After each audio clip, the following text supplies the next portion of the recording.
play slightly. Whatever, just a little bit different.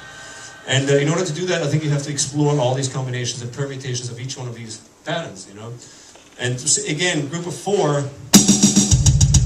where it could be,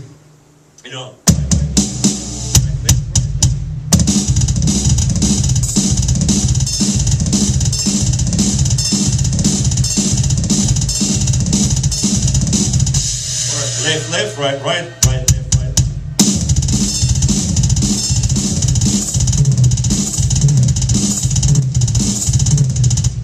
So with each combination comes so many different ways of you getting creative, and I did, and I practiced them all in different variations.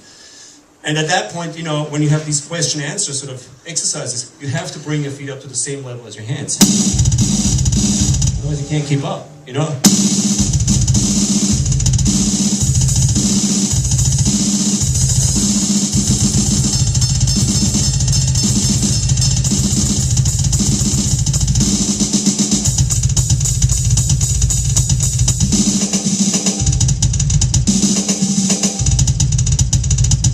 So everything I practiced, I made sure we're not playing double stroke roll, we play the same tempo with my feet.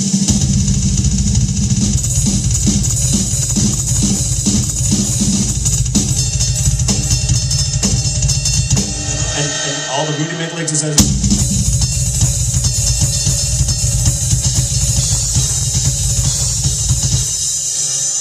Plan. Everything you can put. And then I started orchestrating with the feet as well, because with the hands you don't just always play on one drum. And you don't always play at the same level. Not everything is loud. Play soft. Drumming is nothing without dynamics. So I made sure that I practiced dynamic coordination as much as rhythmic coordination. So most people play, and that makes a huge difference in skill level and foot technique and approach to playing. Most people play double bass drum like this,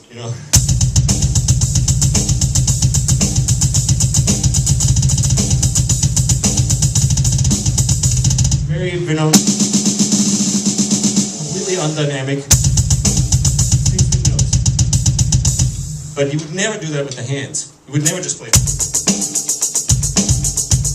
Maybe as an effect or as a fill.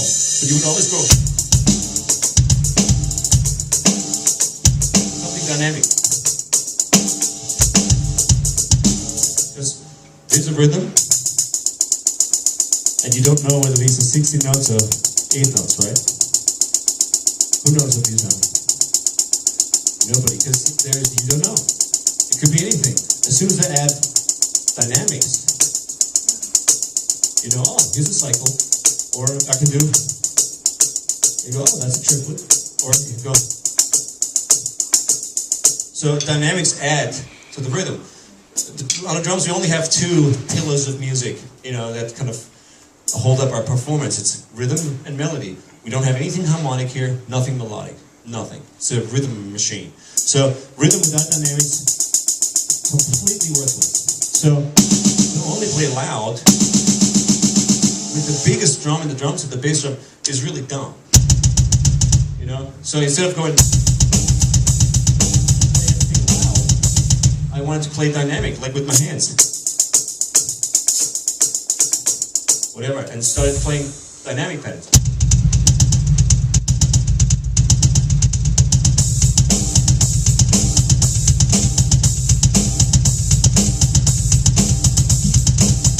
It's so much cooler to go.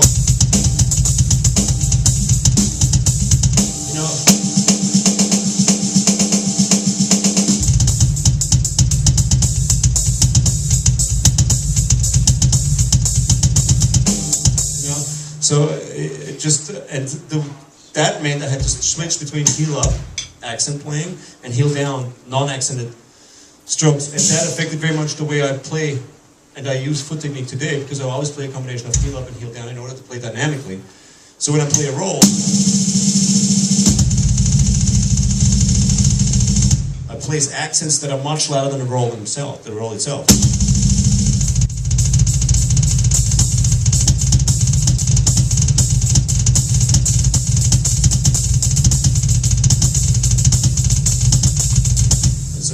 So it affected very much the way I had to rethink foot technique. And that had a huge impact on skill level in general. So I could finally play, you know, things that matched the hands. Otherwise it was always kind of out of place sounding because the feet were always loud, even when I wanted to play the hands. I couldn't play soft, you know, with the feet. So I had to learn that, and that was a huge thing. And to just illustrate, here's a little bit of interactivity for you. And most drummers never, or musicians, never think about that.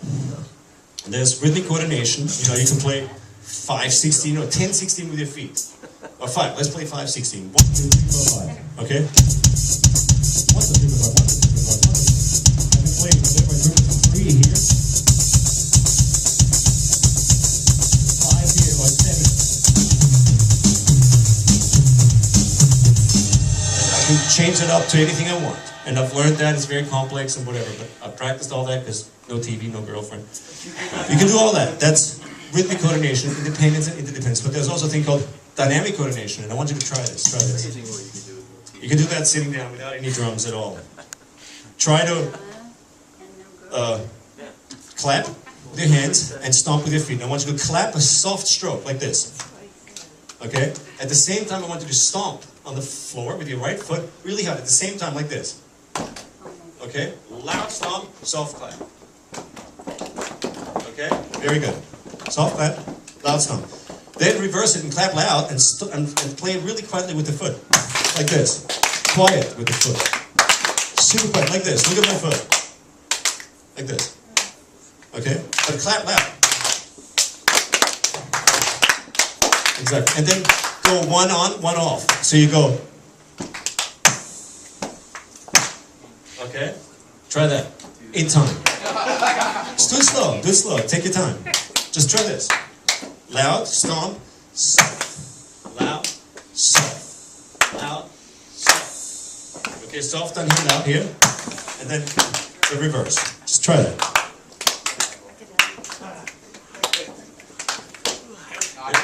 Do you know what happens in your brain? It just goes, panic mode, shuts off. Okay? And this is how difficult dynamic coordination is. And most people don't even ever go there because they don't think of dynamics with their foot at all. They just think thump always, which is not good. Because, you know, it's so...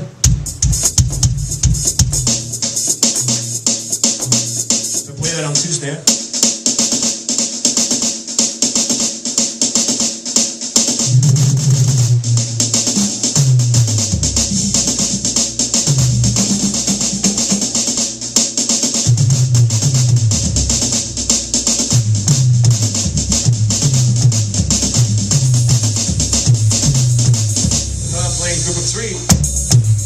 Accent in the right hand and soft strokes in the left. And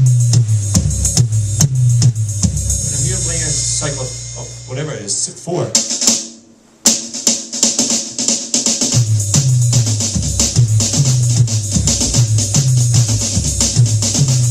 Completely different signature. So there's dynamic coordination and rhythmic coordination involved.